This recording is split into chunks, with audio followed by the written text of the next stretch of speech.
Yo, what it do, everybody? Your favorite anti-hero, back with another video. For those who don't know me, I am the Pepperoni, and here, we don't try to throw shade, but we do love to sprinkle pepper. Because we care. For the record, this video will have spoilers. In today's video, I'm going to be doing the follow-up video of my book review for Captor Captive. This is going to be the book roast for Captor Captive by author L.J. Kane. Every book that I review, I will also roast, because that's just what I do. So let's get into this thing. Let's start with the cover.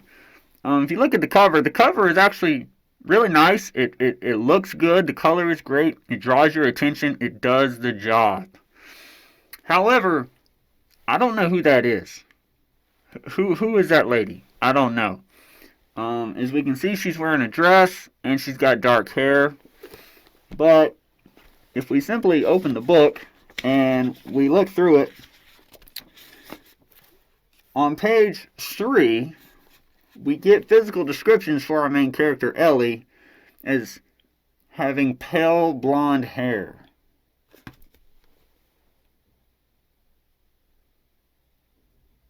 What? Look, I'm not saying it's wrong to have a character with pale blonde hair. That's fine. But if you're going to use this as your cover, maybe you should have clicked after that, held the backspace button a little bit, and then put in brown hair. Also, as a disclaimer, if I read your book, I'm going to write in it, and this book has some writing in it. I don't read books without a pen in my hand. So there's writing in every book that I review and roast. In this book, I found a problem which I call the chainsaw effect. I've heard it described before. I don't know if it was called the chainsaw effect by other people.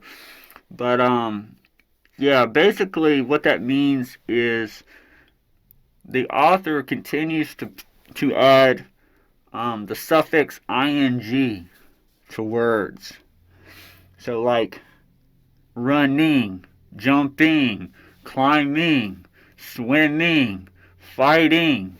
You get the point. And what happens is, as you're reading it, you get this ing, like a damn chainsaw. Chapter 1, for example. Chapter 1 is 1, 2, 3, 4, 5.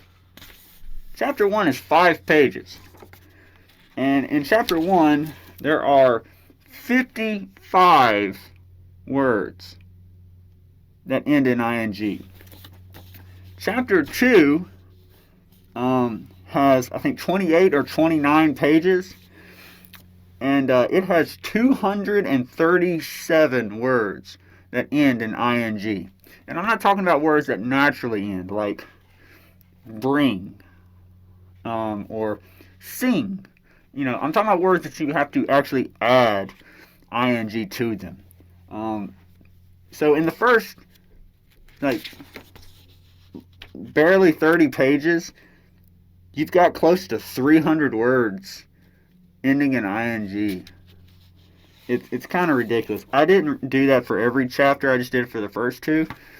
So that's something to think about if you're wanting to write a book. In this book, there's a character named Darren. I really hate this character. Darren is a very fascinating person. He is a scuba diving, mountain climbing, 4-minute mile running chain smoker. Darren is also a professional rally car racer who doesn't know the difference between gasoline and diesel fuel and manages to put diesel fuel in his fucking car. I don't know. And he also, interestingly enough, doesn't understand that if a car is broken down and he needs to physically move that car without turning it on, that you can just put the damn thing in neutral and release the park brake and it will just roll. No, there's a scene in this book where they need to move a car, and his genius solution is to have Ellie sit in the driver's seat. He shifts it into gear. He shifts it into second gear and tells her to hold down the clutch the entire time. What? By the way, he's standing beside the open car door, trying to steer it as he pushes. So, if he is pushing and steering, why do you need her in the car?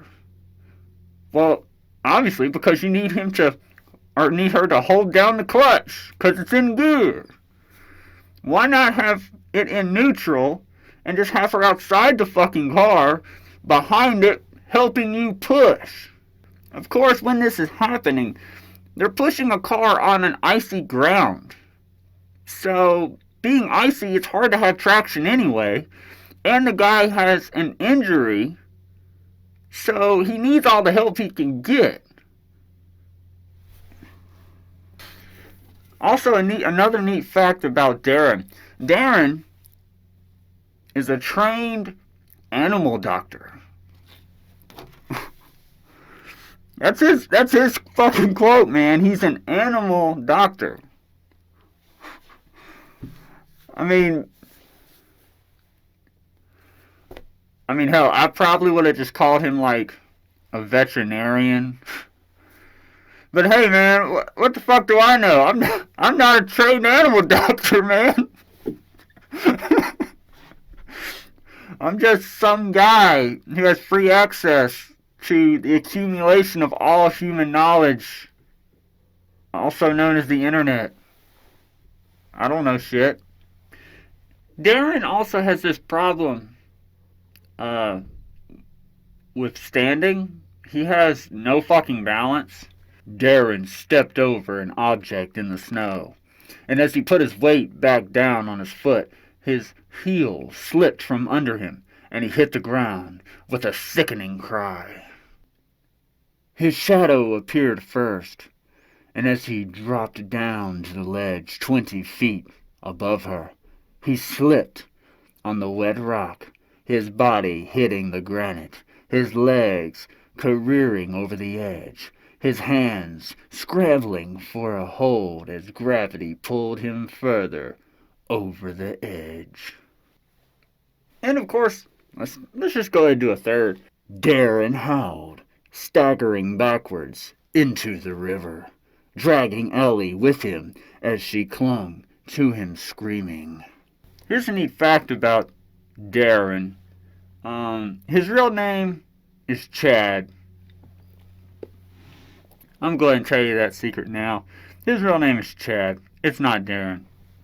I don't care what it says in the book. That's a misspelling. It's Chad. All through this book are constant references to his hypnotic eyes and his entrancing eyes, his strong arms, and he grabbed her with his strong hands, and she rubbed his muscular thighs, and his muscular chest hung out of the shirt. Hold on. Ellie watched Darren for a while, studying his profile, his high cheekbones, his strong jaw, his straight nose. This guy, Darren, Chad, he's a fucking douche. He's just a guy who likes to lean against walls and smoke cigarettes to look cool. But hey, he looks really good, and he's got a really big bulge in his pants. So, what other qualities do you need? He's also a fucking idiot. This bothered the shit out of me. Okay, let me explain. There's a scene where Ellie and Darren are in this house, and the bad guy, Braden, shows up. And obviously Braden is trying to cause harm to Ellie. and Darren happens to get the jump on him and knocks him out.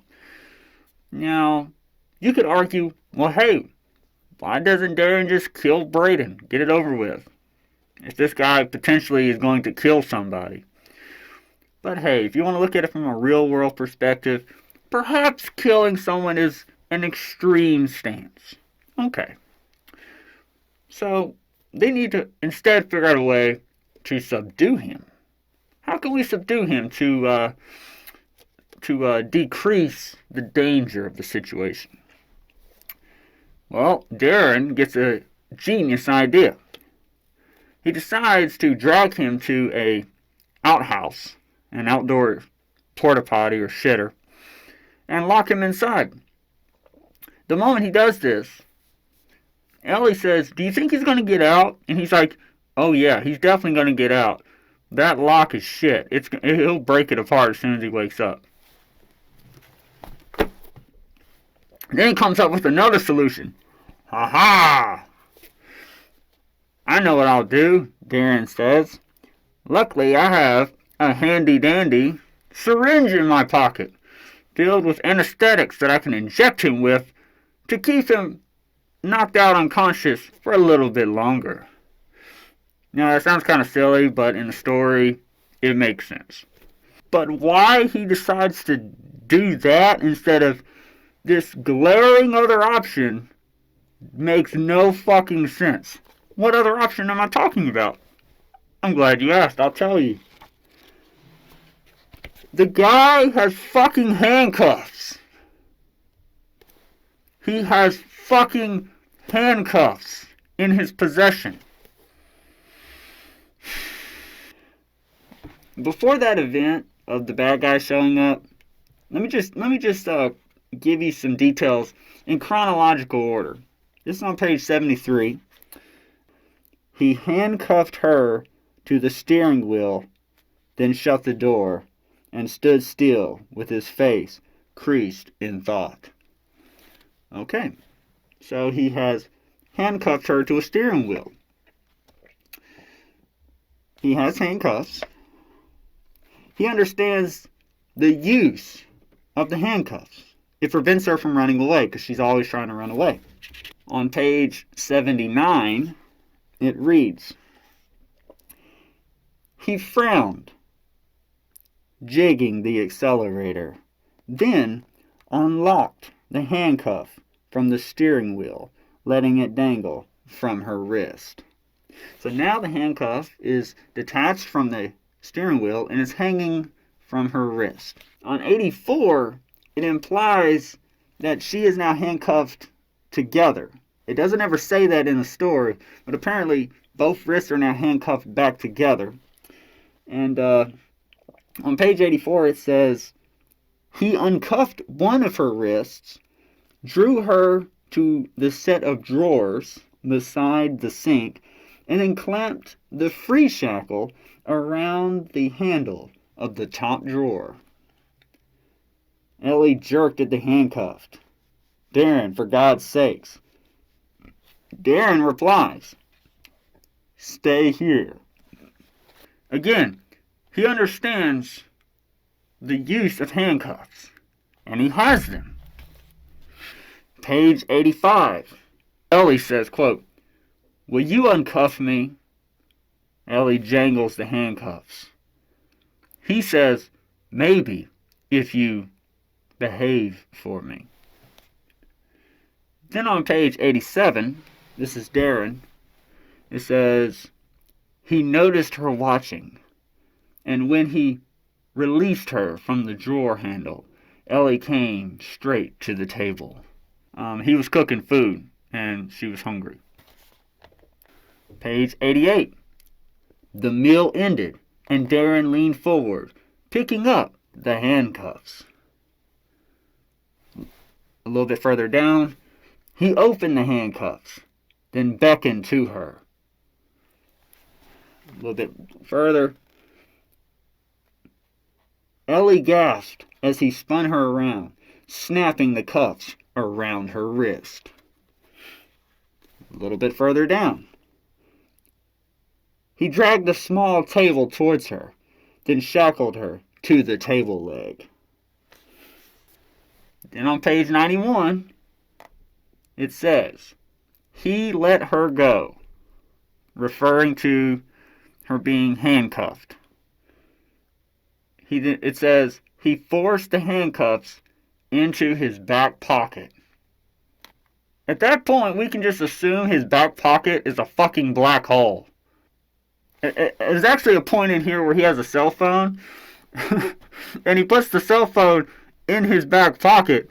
And when that happened, when I was reading it, I was like, well, we'll never see that fucking phone again. But I was wrong about the phone and the handcuffs. Because after that, when the handcuffs go into the back pocket, they disappear for the whole incident with the bad guy. He just forgets that he has this big, heavy lump of metal in his back pocket. And he doesn't handcuff the bad guy to any of the big fucking piece of farm equipment outside that he could just leave him out in the cold and be done with it. No, he doesn't do that. He does all his jackass shit. And then later in the story, okay, so on page 147, Darren says, keep with me and don't bloody wander off, he said. Do I have a choice? Ellie replies. Darren responds, I've still got the handcuffs, so don't start. Now you fucking remember. Alright, now that I've got that off my chest, let's talk about the main character, Ellie. Okay. I'm gonna give the author some credit, okay? L.J. Kane. Because you can look at this story from an unbiased point of view, and you can say, hey, you know what? This is a good story in regards to her arc, okay?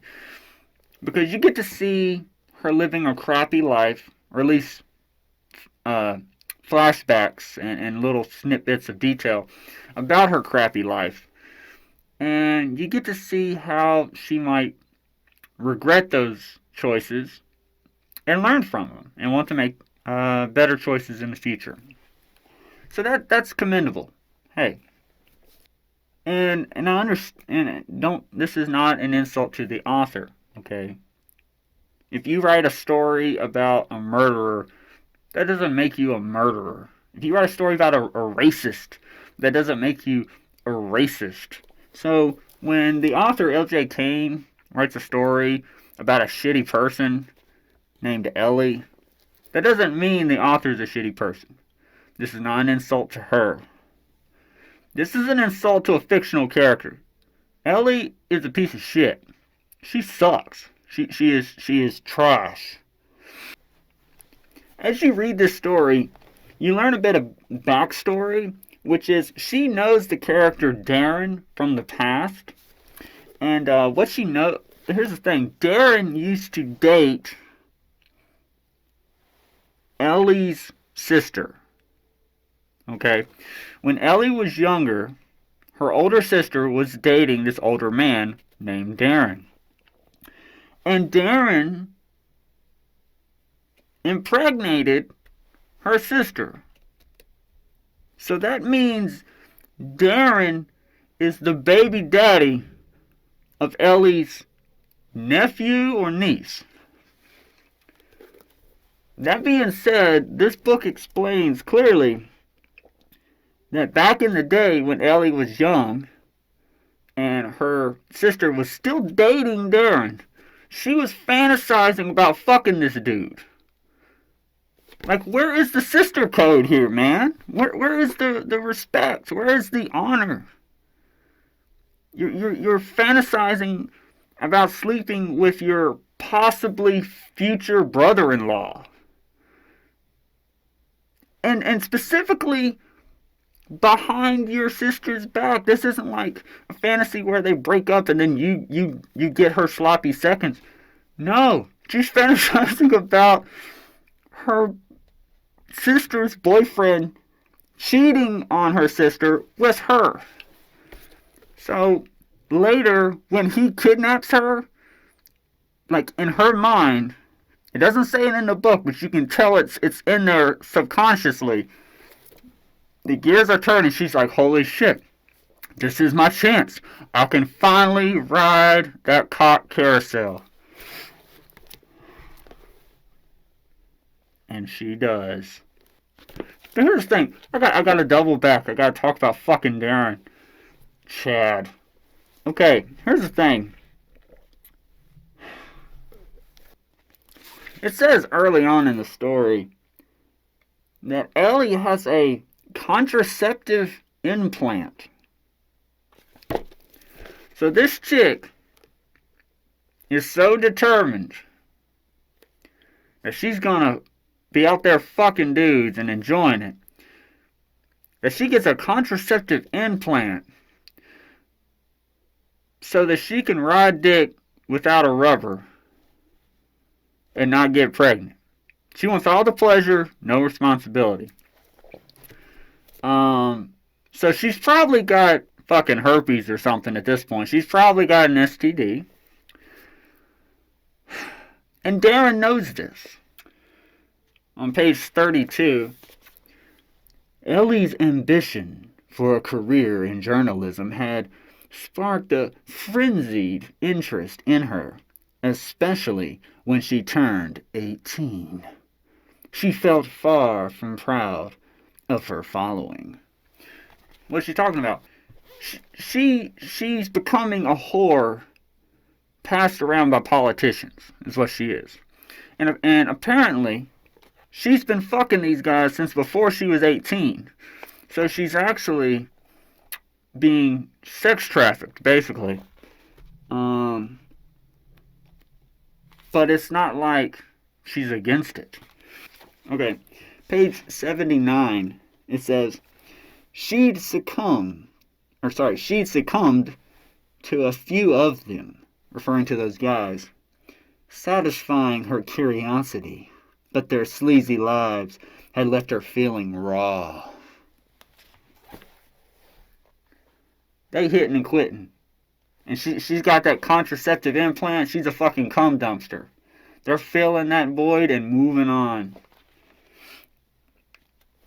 A line or two down it says, well actually I'll just read it continuing. It says, her friends thought that she had a perfect life, but they didn't know the truth, nor did they understand her need for a man in her life and an honest relationship.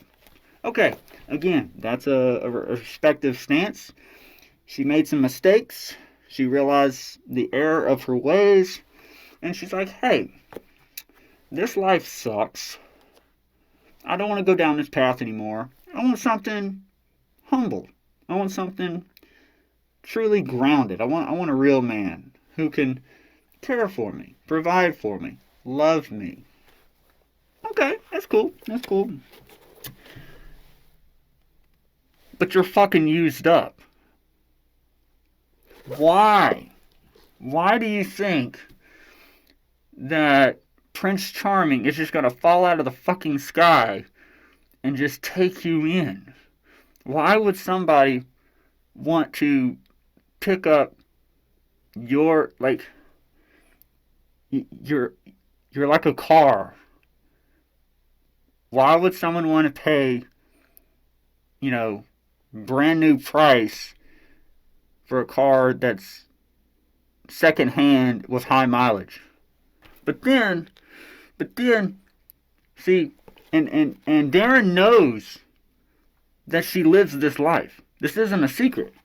I mean, it is a secret, but he knows a secret because he's been spying on her. On page 69, I have to read a bit of a section here to put it in perspective. Darren says, I thought you liked being handcuffed to a fit bloke. What? Ellie sat up straight. I don't. His eyebrow raised. The corner of his mouth twitched. Not even. fluffy handcuffs, Ellie? Her eyes opened wide. What do you mean? He grinned, then winced, drawing breath as he held his ribs, because they're like sore and shit. I watched you for a few weeks before the snatch. I reckon you know what I mean. Ellie gulped, sliding down in her chair with her head down. Oh my God. You made some sexy moves in that bloke's conservatory, he said. Turn me on. Let's just keep that between me and you, Butte. So, it's not like she was doing things against her will. She was all for this kinky shit. And he was watching it. And he's like, yo, this chick's fucking all these dudes. I got a chance. Okay. Fucking Chad. And so then the story begins. She's kidnapped and is raped for like 2 or 3 days by this stinky guy, Braden. And Darren watches the videos of it. He sees it go down. Okay? And he's like, yo, I'm gonna hit this. Come on, Darren. You're a Chad, man. You should be setting your goals higher. But it gets fucking worse, dude. Okay, there is a scene in this book. It fucking grossed me out, dude. The sex scene. There is a sex scene in this book. And I'll give credit where credit is due. Author L.J. Kane, you wrote a really good sex scene. I'll give you that. The sex scene, it's great. It's equivalent to like literary pornography. It arouses the interest. But there is a fucking part in it, man, that is just fucking gross in context. Out of context, it's fine. But when you're in context, dude, okay.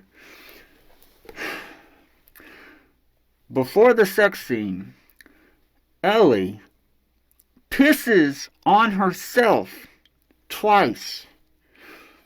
Like, pisses on herself. Like, it's all over her vagina, her legs, it's all over her. She gets caught up in conflict with the bad guy and all this stuff. She pisses on herself twice. She's got stale urine all over her. Then, while they travel after averting that issue, as she's on the move, she has to piss again. And they're out in the woods, so she ain't got paper. So she just has to pop a squat, piss. But again, she's not cleaning that plate, you know what I mean? So she's pissed on herself twice, and then peed a third time, this time not having anything to wipe with. And then they fucking, well, fuck, they have sex, and he eats her pussy like shrimp fried rice?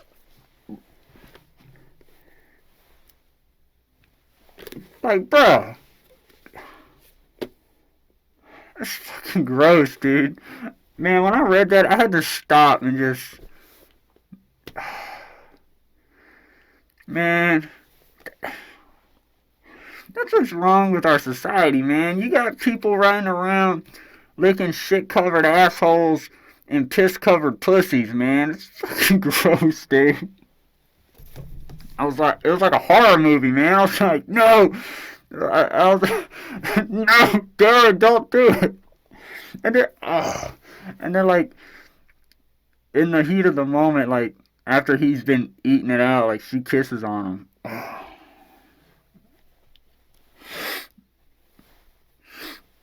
Nah, man. Nah. I love this line. It just says, Ellie's voice rose as her larynx tightened. Yeah, that's how that works. There's also some issue with the antagonist, um, Braden. He's continuously just labeled a psychopath, like over and over again in a you want to be PC. It's in a very derogatory manner. You know, if someone, first of all, psychopath is not a clinical term. They don't use that. That's just like Urban Dictionary, um, improper terminology. But someone who has what you would call psychopathy, that means they have a mental illness from birth, and you're speaking really negatively about them because of something they can't control. It's not very nice. That kind of shit will trigger a psychopath.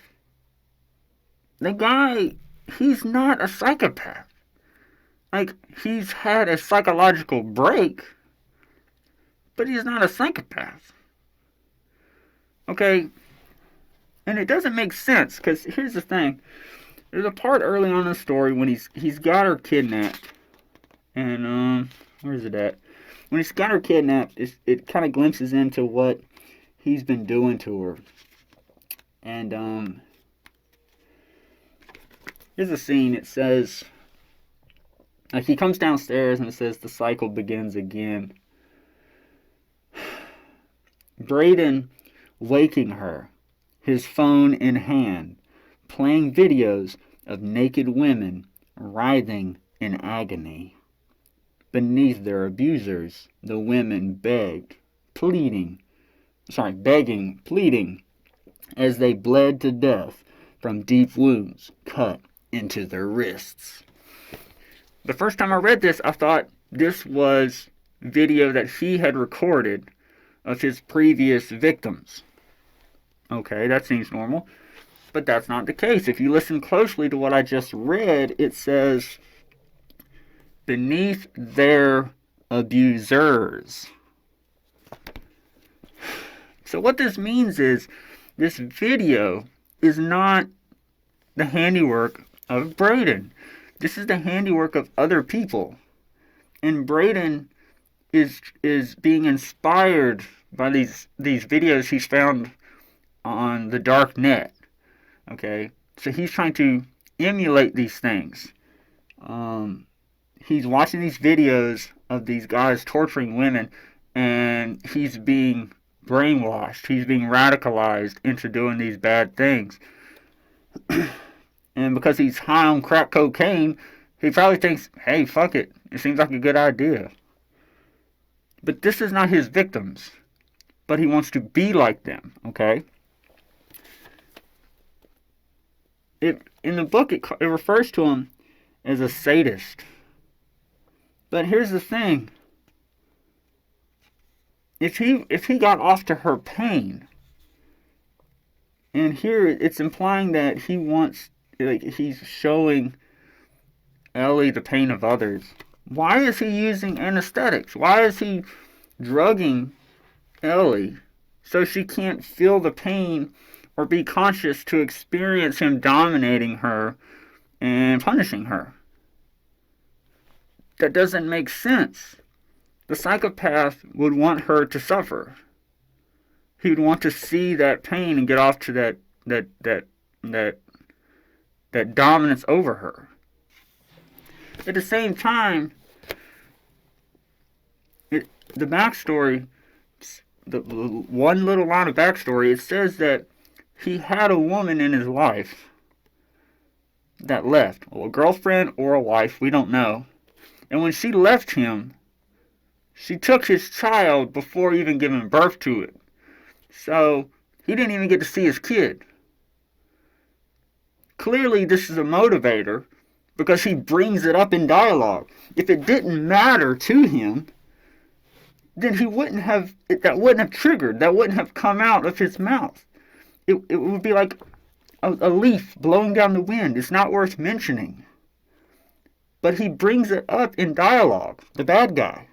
And so clearly, somewhere subconsciously, it's bothering him that he lost his girlfriend or wife, that he lost his kid. That a psychopath wouldn't care. He had some type of emotional attachment. So he's got some kind of emotional problems stemming from a failed relationship. It's caused him to turn to drugs, and in the haze of the crack and his depression, he's got all this built up anger and he's trying to take it out on an innocent woman. In the story, it also refers to him as a murderer. And Darren implies in one scene, "You better come with me, Ellie, because he'll kill you." Why do you think he's going to kill her? I mean, he hasn't killed anyone so far. And spoiler alert, he doesn't kill anyone in this book. Like, there's a scene towards the end of the book where it is assumed that Brayden has killed Darren. And Ellie makes the open statement. She's like, "That was the first person you've killed, wasn't it? How did it feel? Did it make you feel good?" And he just kind of shrugs it off or whatever. But again, he hasn't killed anyone. And he there's a scene where he's trying to kill Ellie. But, so I mean, there's intent. But he hasn't killed anyone. He's not a murderer. Overall, this story, it's framed as an intense psychological suspense thriller. But that's just not the case, man. This story is a will they, won't they romance with an erotica climax, pun intended. And I mean that literally, because the story, there is a thriller element. It should have been called, instead of intense psychological suspense thriller, it should have just been a romantic thriller. Because the story is really not about, trying to survive a killer. The story really is a romance between a kidnapper and a kidnappee. Really, it's a romance between Darren and his kidnap victim, who is his also ransom victim, Ellie. And she eventually develops Stockholm Syndrome, so to speak, and becomes attached to him. Like, there's a scene where there's a helicopter flying over, and she could run out at any moment and flag down the helicopter and get rescued. But she doesn't. She just stays put, hiding with her perceived protector. And so that is the ultimate psychological element to the story. So I'll give it that. But overall, it's just a romantic thriller.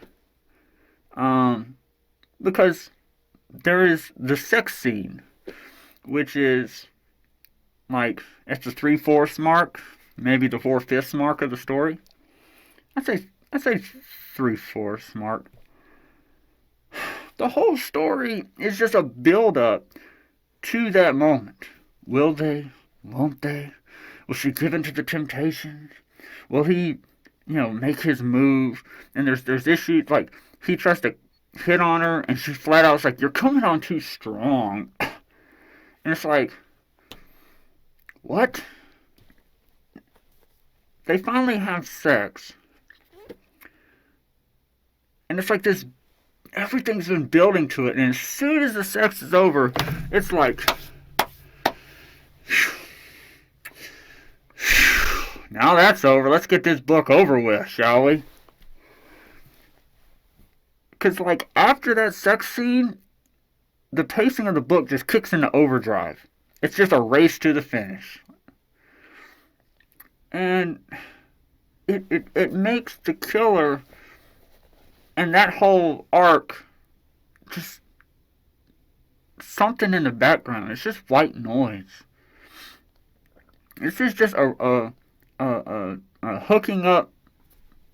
erotica romance kind of thing that just so happens to involve two people um, that could potentially die from a killer. Another issue I have with this book in terms of the writing is the story, although not every story needs it. The fact of the matter is, this story feels like it exists in a void. And that's even when you consider the random helicopter that it fucking appears for no reason. Like, the story just feels like it's happening in a void.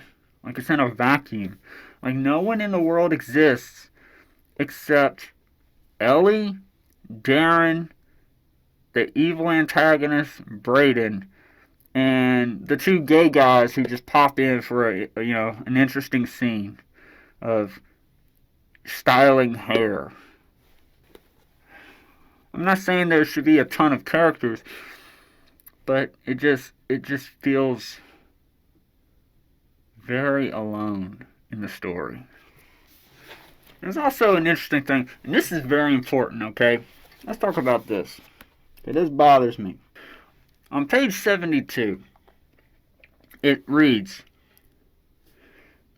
Darren stroked his chin, the designer's stubble, a little longer now than yesterday. Maybe longer than he liked. Ellie knew that feeling. A full 4 weeks since her visit to the beauty rooms for her first full Brazilian bikini wax, and the brand new stubble growth in her bikini area was starting to itch.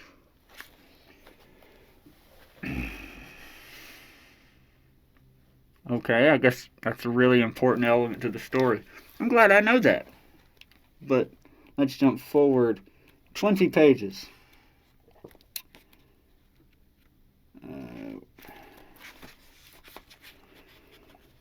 On page 93, there's this little gem. Now, this is later, chronologically. Okay. A minute ago, her bikini area was getting prickly, right? There was stubble, there was hair growth on her vagina. So let's move on. Later in the story,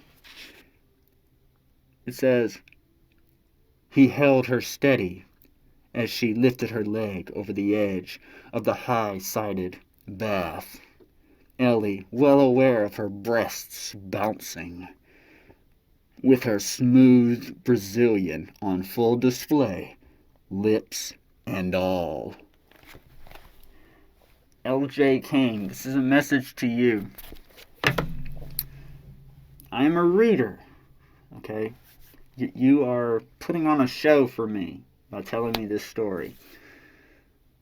As I read this story, I can't see anything, okay? I can't see anything other than what I'm seeing in my third eye, okay? I have to envision everything that I'm reading. I'm trying to read this story. I'm trying to envision I'm there, okay? I'm imagining I'm right there in front of that vagina. I'm looking at this pussy and the lips fully exposed, right? I'm right there at it. I can feel the heat coming out of her crotch. What am I supposed to see? Is this pussy going to be prickly or is it smooth? These are the questions that are going to keep me up at night, man. It's inconsistent. I need to know this. It's important to the plot of this story.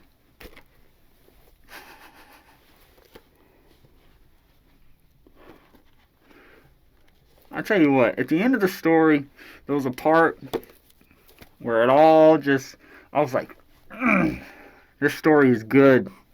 All that bullshit, it's good. And then the fucking rug got ripped out from under me. And not in a good way. She sees a vehicle. I'm pretty sure it's an ambulance. And she runs out to signal it in the rain. And she gets hit by the vehicle and knocks her unconscious and says it fades to black or whatever. I wish that was the end of the story. I wish she died right there. She doesn't die. She's saved. We get a flash forward and she's okay. But damn, I wish that was the end of the story. It would have been so funny and anticlimactic to have all of that battling, all the shit that she deals with. Because truly, the character Ellie, when she's not trying to fuck Darren, I mean, she's fighting Darren. Like, she puts up a fight against Darren. When Brayden comes to try and rape her, she fights him too. She is a fighter. All that struggle, all that, the bumps and bruises that she goes through. And then for it to be nothing and her to get hit by a car. I thought that would be so good in a dark way. And then you let me down, LJ Kane. There's also this weird thing where if you try to buy it online, it says that it's book 1. What does that even mean? Is she gonna get kidnapped again? Is Darren gonna hold her for ransom again? Okay, you are advertising this as an intense psychological suspense thriller. It's built on the fucking foundation of Brayden, the guy who is dead. So if he's not in the story moving forward, then all you have is just the romance element of Ellie and Darren, who managed to survive his swim in the river. So that means anyone who is interested in book 1 and the quote thriller suspense element of it, it's not going to be there in the second one. I don't know how you plan on making a book 2 for this. I think it's its own book and it's fine as it is. You don't have to make any more. But whatever. I guess I'll go ahead and talk about the big issue, the big kind of thing. And it's not really a big issue. It's just kind of like it's a cultural taboo, but it just doesn't really make sense in the story. Okay, the basis of the story is the main character is kidnapped and maliciously raped multiple times. Okay, after the character is raped all those times, she is then rescued. I'm going to use that term loosely. She is rescued to then immediately begin sexually fantasizing about her new kidnapper. And the rest of the story is her fighting her sexual urges and fantasies about hooking up with this new kidnapper. You see what I'm saying? Like, if you listen to anyone who has been a victim of rape, they're going to really push this idea that being raped, it's kind of a bad thing. I mean, being raped tends to traumatize people to where they don't feel like having relationships long after the event occurs, and then in those relationships they tend to be really scared of physical contact, and they may never get over it. And in this story, this character is viciously kidnapped and raped, and immediately is just overwhelmed with sexual fantasies. And then hooks up with the guy and does have sex with him. I mean, there's like a scene where Darren I think touches Ellie, I think trying to like help her up or something, and she's like, "Don't touch me." Okay, it makes sense that that's in there, but to just have it in there one time and then that hesitancy of being touched is just instantly gone, just in a snap, and she's just ready to have sex with the guy, it just it seems unrealistic. Unless unless the author is trying to make the argument that rape isn't bad and that women sexually fantasize about being raped. I mean, if that's what you're going for, then I guess that makes sense. I'm not saying it's good or bad. I'm just saying if that's what you're going for, LJ Kane, then I mean you're doing good. But if you're not going for that and you're trying to make rape out to be a bad thing, which the way the story plays out, that seems like what you're trying to do. That you're trying to make it out that Braden is a bad guy because he rapes the girl. Then it doesn't make sense that it didn't. It's just like it's all water under the bridge. Bye.